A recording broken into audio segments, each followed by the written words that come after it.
I'm doctor Harika hospital Shankarpalli. వీళ్ళ మదర్ది first caesarean section.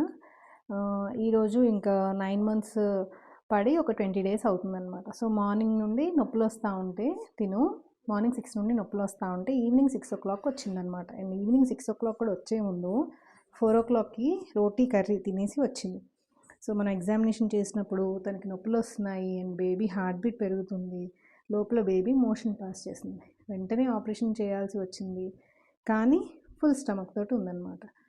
So full stomach తోటి ఉన్నప్పుడు ఎనస్థీషియా కాంప్లికేషన్స్ ఉంటాయి కాబట్టి ఎమర్జెన్సీస్లో సిజేరియన్ సెక్షన్ చేయడం కొంచెం కష్టతరం అవుతుంది. సిజేరియన్ సెక్షన్ అనే కాదు, ఏ ఆపరేషన్ అయినా కూడా ఎమర్జెన్సీస్లో ఉన్నప్పుడు ఫుల్ స్టమక్తో ఉంటే రిస్క్ అవుతుందన్నమాట.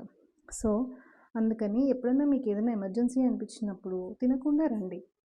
డాక్టర్ గారిని సంప్రదించిన తర్వాత డాక్టర్ గారు తినచ్చు అంటే అప్పుడు తిందురు కానీ. Okay, thank you.